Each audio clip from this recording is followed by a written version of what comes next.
As we all know, Dexter Resurrection is right around the corner, and if you're anything like me, you're counting down the days for sure. The hype is definitely real, but oddly enough, not many people are talking about what could be one of the most ambitious seasons the Dexter franchise has ever attempted. Now, let's be honest, this new season has the potential to be either the best we've ever seen or a complete L, but based on what we've seen so far, things are looking pretty promising, and if you've watched the trailer, which I know you have, you probably noticed the big names attached, like Peter Dinklage, David Dastmalchian, Kristen Ritter, and that's just the tip of the iceberg. These aren't just random actors, these are S-tier actors who've left their mark in some of the most iconic films and shows of the past decades. Their presence alone hints at a level of storytelling and performance that could elevate the entire season, which is why my expectations are so high for this season. But what really sent me was the subtle confirmation that Brian Moser, as we all know, Dexter's long dead brother and one of the best show's villains, honestly it probably is the best villain in Dexter, is returning. Actor Christian Camargo all but confirmed it by posting a video of himself in Brian's signature season 1 outfit on his own TikTok. And that's not all. There were rumors swirling around about Joey Quinn making a return to Dexter Resurrection as well, based on the comment that he made in a recent interview around the time that Dexter Original Sin came out. Now, with Resurrection on the horizon, can we expect Quinn to make an appearance? I will not say a f***ing word. Jesus Christ. I'm joking. So you are? I'm not going to say a word. That's how it was. It's like, And a quick look at the Dexter Resurrection IMDb page reveals even more surprises. John Lithgow is listed, the Trinity Killer, along with Jimmy Smits, Miguel Prado, and James Remar, Dexter's father, Harry Morgan. Now, if you look closely, each is credited for only one episode, just enough for an impactful appearance without feeling too forced or overdone, which in my opinion is absolutely key. Like when it comes to characters who have already died, less is more, meaning that their return should be meaningful and not forced. Giving them limited screen time preserves the weight of the original stories and avoids overshadowing the performances of those still actively shaping the narrative in the new season. But when it comes to characters like Masuka, Batista, and Quinn, which by the way, Batista's already confirmed as we've seen in the trailer, who are still alive and very much a part of the Dexter universe, they deserve more attention. Like, these are the characters who have survived the fallouts, who might be piecing things together behind the scenes, and honestly, it's not a stretch to imagine that if they did return, that Batista would have already contacted either Quinn or Masuka after learning that Dexter was alive from the phone call that he got from Angela Bishop. Now, if done right, giving them more screen time could add a serious depth to the plot, and even act as the emotional or investigative backbone of the season. Like, let the dead make their haunting cameos, but let the living drive the story forward. So what does this all mean? As we all know, Michael C. Hall returning to the role that defined his career as Dexter Morgan, and a cast packed with talent, and also the return of some of Dexter's most memorable figures, this could very well be the resurrection that the franchise deserves. The acting, the stakes, the nostalgia, it's all lining up to deliver something maybe truly unforgettable. Who knows? But now that we've talked about all the exciting possibilities for Dexter Resurrection, let's be real for a second. Now, it's easy to get hyped over returning characters, A-list actors,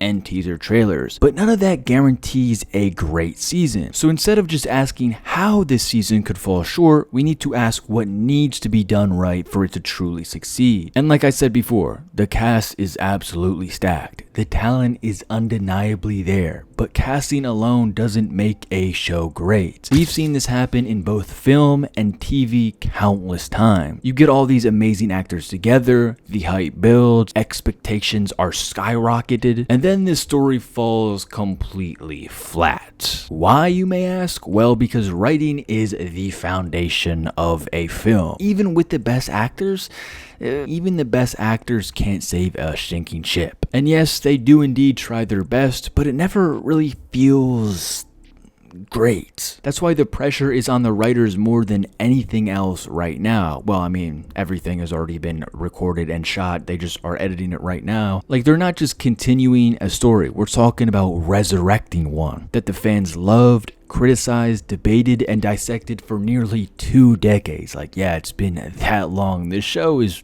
pretty old. They have to balance nostalgia with innovation, honor past storylines, while pushing Dexter's journey into a new territory, which is kinda hard, and it's not an easy task whatsoever. And also, there's a rumor going around that Eric King, the actor behind James Dokes, might be making a return to the Dexter universe in Dexter Resurrection. And I really hope this is true, because James Dokes is my favorite character in all of Dexter. Yeah, I'm talking about he's over Brian and he's over Dexter. In my opinion, I like that character that much. Because whenever he's on screen, it's just impeccable. Mwah, chef's kiss. And what makes this potential return even more intriguing is that, as far as I can remember, Dokes is one of the only major characters who never reappeared as a ghost or a hallucination in Dexter's mind. We've seen Harry, Deb, and even Brian return to confront Dexter's inner demons, but never Dokes. And it's always felt like a missing piece of Dexter's psychological puzzle. Like, imagine a scene in Dexter Resurrection where he finally reappears, not in anger, but in that blunt, righteous tone that he always had, telling Dexter one last time that he needs to turn himself in, just like he tried to do in season 2 before he was killed. And that moment would definitely be fan service, 100%. I need that badly.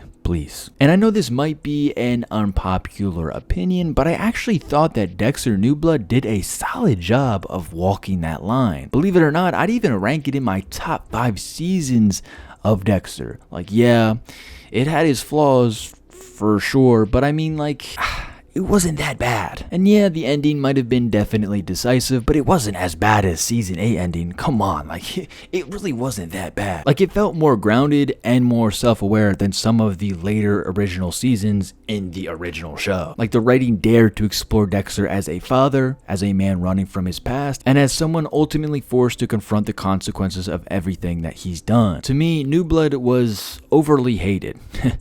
Like, it was overly hated. And a lot of the criticism focused on the ending or certain character choices. Like, a lot of people didn't like Harrison Morgan, but honestly, I liked the character. A lot of people said that the character was annoying, but I mean, if your father faked his death to abandon you since birth, I mean, you would be pretty annoyed as well.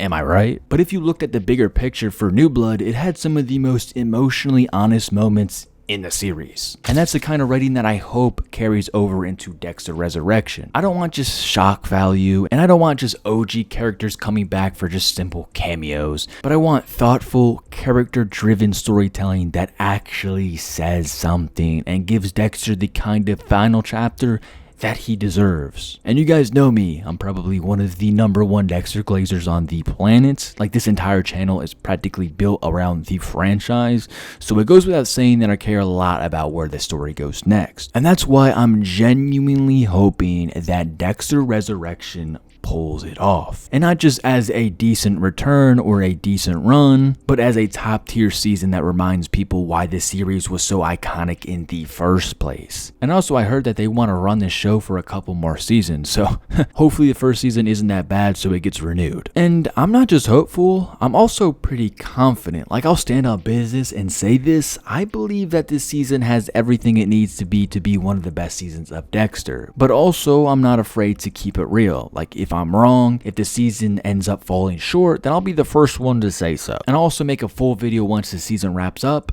giving you my honest review, just like I've always done. And before I sign off, I just want to personally invite you all to join the community over on Discord. Like, when the new season drops, I'll be hosting weekly watch parties live in real time, so we can like all experience it together. And right after each episode, we'll be jumping into voice chats to break down everything, like the acting, the writing, all of it. So don't miss out, hit the Discord link in the description, come hang out, and let's experience this together as a community. And of course, drop your thoughts in the comments. Will Dexter Resurrection flop, or will it be a W?